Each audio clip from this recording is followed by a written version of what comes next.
മാം ഇപ്പോൾ പ്യൂബേർട്ടി സ്ഥിരീകരിച്ച പെൺകുട്ടികളിൽ ആദ്യമേ തൊട്ട് തന്നെ PCOD വളരെ കോമൺ ആണ് ഈ കാലത്ത്. അപ്പോൾ ഈ PCOD ഇൻഫെർട്ടിലിറ്റി അല്ലെങ്കിൽ വന്ധ്യതയ്ക്ക് ഒരു കാരണമാണോ? ഇതിൽ 2 പാർട്ടുണ്ട്. ഓക്കെ. ഒന്നാമത്തെ പ്യൂബേർട്ടി ഡിറ്റക്ട് ചെയ്ത് കഴിയുമ്പോൾ തന്നെ ആദ്യത്തെ ഒരു വർഷം പീരിയഡ്സ് എങ്ങനെ വേണമെങ്കിലും വരാം. ആ ഇറഗുലാരിറ്റി എന്ന് പറയുന്നത് PCOD ആവണമെന്നില്ല. ഓക്കെ. എല്ലാവരുടെയും തെറ്റിദ്ധാരണയാണ് പീരിയഡ്സ് ഇറഗുലറായിട്ട് വന്നു PCOD ആണ്, അല്ലെങ്കിൽ വേറെന്തോ കാര്യത്തിന് സ്കാൻ ചെയ്തു, സ്കാനിൽ കുറേ കണ്ടു, ഡോക്ടർമാർ പറഞ്ഞു PCOD ഉണ്ട്. അപ്പോൾ ചെറിയ പെൺകുട്ടികൾ അങ്ങനെ വന്നിട്ട് ഡൗട്ട് ചോദിക്കും. അപ്പോൾ PCOD എന്ന് പറയണമെങ്കിൽ 3 കാര്യങ്ങളിൽ 2 എണ്ണെങ്കിലും വേണം.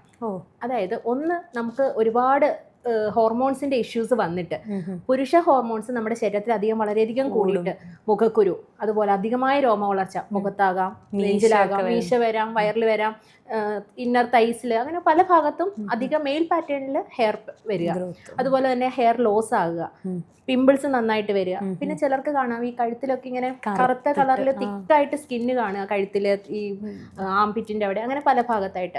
അപ്പൊ ഇതൊക്കെ പുരുഷ ഹോർമോൺസ് നമ്മുടെ ശരീരത്തിൽ കൂടി എന്നുള്ളതിന്റെ ഒരു തെളിവാണ്.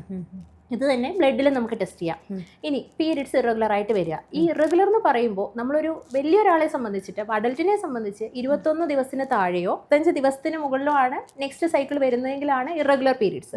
പക്ഷേ ആദ്യമായിട്ട് പ്യൂബർട്ടി അറ്റൈൻ ചെയ്ത കുട്ടിയെ സംബന്ധിച്ച് ആദ്യത്തെ 3 വർഷം വരെ ഈ 35 ദിവസം അല്ല കണക്ക്, 45 ദിവസത്തിന് അപ്പുറമാണ് നെക്സ്റ്റ് പീരിയഡ്സ് വരുന്നത്. അല്ലെങ്കിൽ ഒരു വർഷത്തിൽ 90 ദിവസമായിട്ടും പീരിയഡ്സ് വന്നിട്ടില്ല, ഒരു വർഷത്തിൽ 8 സൈക്കിളിൽ താഴെയുള്ളൂ. ഇതൊക്കെയാണ് ഇറഗുലാരിറ്റി എന്ന് നമ്മൾ പറയുക. പിന്നെയുള്ള 3ാമത്തെ ഫീച്ചറാണ് സ്കാനിൽ. അപ്പോൾ സ്കാനിൻ്റെ ഏറ്റവും ആക്യുറസി എന്ന് പറയുന്നത് താഴെ കൂടിയുള്ള സ്കാനാണ്, അതിൻ്റെ ആക്യുറസി കൂടുതൽ. പക്ഷെ ചെറിയ കുട്ടികൾക്ക് നമുക്കറിയാം അത് ബുദ്ധിമുട്ടായിരിക്കും. അപ്പോൾ നമ്മൾ അബ്ഡമൻ പ്രോബ് വെച്ചിട്ടായിരിക്കും ചെയ്യുക. അപ്പോൾ ഇതൊരു സബ്ജക്റ്റീവ് വേരിയേഷൻ ആണ്. അപ്പോൾ ഈ ഫീച്ചേഴ്സ് എല്ലാം ഇല്ലാതെ, 2 എണ്ണമെങ്കിലും ഈ 3 എണ്ണത്തിൽ ഇല്ലാതെ നമുക്ക് PCOD എന്ന് പറയാൻ പറ്റില്ല. പിന്നെ അല്ലാതെ തന്നെ നമുക്കറിയാം ഹോർമോണൽ ഇഷ്യൂസ് വന്നിട്ട് PCOD ഇല്ലാത്ത കുട്ടികൾക്ക് തന്നെ പിമ്പിൾസ് വരും. പിന്നെ ഈ മെയിൽ ഹോർമോൺസിന് ഒരു കൃത്യമായ കട്ട് ഓഫ് ഒന്നും ഇല്ല. അതായത് എത്രത്തോളം ഒരു അഡോളസെന്റ് ഏജിൽ വന്നാലാണ് നമ്മൾ കൂടുതലാണെന്ന് പറയുന്നതിന് ഒരു കട്ട് ഓഫ് ഇല്ല. അതുപോലെ അല്ലാതെ തന്നെ സ്കാനിൽ ഇവർക്ക് കുറേ ഫോളിക്കിൾസ് ഉണ്ടാകും, ചെറിയ പ്രായമല്ലേ, അപ്പോൾ കുറച്ചധികം ഉണ്ടാവും. അപ്പോൾ ഇതിനെ PCOD ആയിട്ട് തെറ്റിദ്ധരിക്കപ്പെടാം.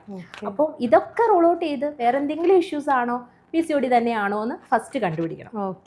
പിന്നെയാണ് നെക്സ്റ്റ് നമ്മുടെ വന്ധ്യതയിലേക്ക് വരിക. സപ്പോസ് PCOD ആണെങ്കിൽ വന്ധ്യതയിലേക്ക് വരുമ്പോൾ അവർക്ക് ഈ ഓവുലേഷൻ ഒന്നും കൃത്യമായിട്ട് നടക്കില്ല. അവർക്ക് തോന്നുന്ന പോലെ ചിലപ്പോൾ 3-4 മാസം കൂടുമ്പോൾ പീരിയഡ്സ് വരുന്നു. നമുക്കറിയാം, എൻ്റെ റിലേറ്റീവ്സ് തന്നെ പറയാറുണ്ട് 3-4 മാസം കൂടുമ്പോഴേ കുട്ടിക്ക് പീരിയഡ്സ് വരുന്നുണ്ട്, അതുകൊണ്ട് അതിൻ്റെ ബുദ്ധിമുട്ടുകളൊന്നും ഇല്ല എന്നുള്ള രീതിയിൽ അവരതിനെ ഒരു ഈസി ഗോയിങ് ആയിട്ട് എടുക്കും. പക്ഷെ അങ്ങനെയല്ല, അവർക്കൊരു ഓവുലേഷൻ നടന്നാൽ മാത്രമേ നമുക്ക് ആ ഫെർട്ടിലിറ്റി വിൻഡോ കറക്റ്റ് ചെയ്തിട്ട് അവരുടെ ഒരു എത്രത്തോളം ക്വാളിറ്റി ഉള്ള അണ്ടങ്ങളാണ് റിലീസ് ചെയ്യുക, എപ്പോഴാണ് അവർക്ക് കോണ്ടാക്ട് ചെയ്താൽ കുട്ടികളാവാനുള്ള സാധ്യത, ഇതൊക്കെ നമുക്ക് ഇമ്പോർട്ടൻ്റ് ആയിട്ടുള്ള കാര്യമല്ലേ. പിന്നെ 2ാമത്തെ കാര്യം, ഈ ഹോർമോണൽ ആക്സിസ് ഇങ്ങനെ തകരാറിലായതുകൊണ്ട് തന്നെ ഇവർക്ക് തോന്നിയ പോലെ ആയിരിക്കും ബ്ലീഡിങ്. ഈ ഹോർമോൺസിന്റെ വ്യതിയാനം ചിലപ്പോൾ വരും, ചിലപ്പോൾ വന്നാൽ കൂടുതലായിരിക്കും, ചിലപ്പോൾ ഇടയ്ക്ക് ബ്ലീഡിങ് ഉണ്ടാവും. അപ്പോൾ ഇതൊക്കെ കാരണവും ഇവരുടെ ഫെർട്ടിലിറ്റി അഫക്റ്റഡ് ആകാം. അപ്പം നമ്മൾ വന്ധ്യതയിലേക്ക് വരുമ്പോൾ ഈ ഓവുലേഷൻ കറക്റ്റ് ആക്കുക, പീരിയഡ്സ് റെഗുലർ ആക്കുക എന്നുള്ളതാണ്.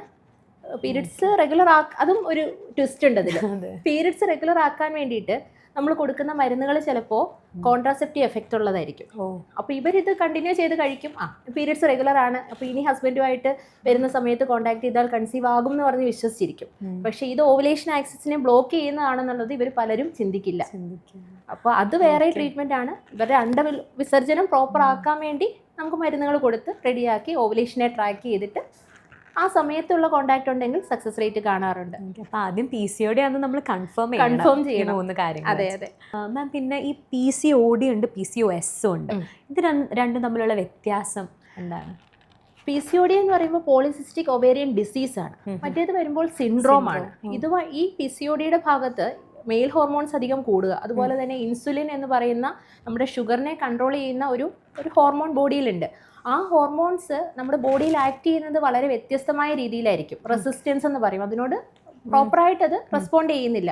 അപ്പോൾ ഈ 2 ഫാക്ടേഴ്സും കൂടെ വരുമ്പോഴാണ് PCODയുടെ സിംറ്റംസും ബുദ്ധിമുട്ടുകളും ഒക്കെ വരുന്നത്.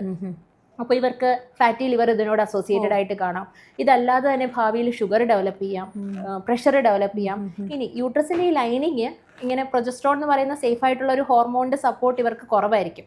അങ്ങനെ വന്നിട്ട് യൂട്രസിന്റെ ലൈനിങ്ങിനകത്ത് ക്യാൻസർ വരാനുള്ള റിസ്ക് വരെ കൂടുതലാണ്. ഇതൊക്കെ ചേർന്നിട്ടാണ് ഒരു മെറ്റബോളിക് സിൻഡ്രോം ആയിട്ട് ഈ PCOD മാറുന്നത്. Okay ma'am. അതുകൊണ്ട് ഫെർട്ടിലിറ്റി എന്നുള്ള പ്ലാൻ കഴിഞ്ഞാലും, അതായത് കുട്ടി എന്നുള്ള കൺസെപ്റ്റ് കഴിഞ്ഞ ഒരു 10-35 വയസ്സാണെങ്കിൽ തന്നെ അവരവരുടെ ലൈഫ് സ്റ്റൈല് കറക്റ്റ് ചെയ്ത് കൊണ്ടുപോവുക, കറക്റ്റായിട്ട് മോണിറ്റർ ചെയ്ത് കൊണ്ടുപോവുക. പ്രഷർ, ഷുഗർ, ഹാർട്ട് ഡിസീസ് എന്തെങ്കിലും വരുന്നുണ്ടോ, യൂട്രസ് എങ്ങനെയാണ്, ബ്ലീഡിങ് പ്രശ്നം വരുന്നുണ്ടോ, ഇതൊക്കെ പ്രോപ്പറായിട്ട് ഇവാലുവേറ്റ് ചെയ്ത് പോകണം. സെൽഫ് കെയർ ടിൽ അവർ പ്രായമായാലും മുന്നോട്ട് കൊണ്ടുപോകേണ്ട ഒരു കാര്യമാണ് PCOD. അല്ലാതെ അഡോളസെൻസ്, പ്യൂബർട്ടിയിൽ മാത്രമല്ല, വന്ധ്യതയിൽ മാത്രമല്ല, ലൈഫ് ലോങ് ആണ്. Okay ma'am.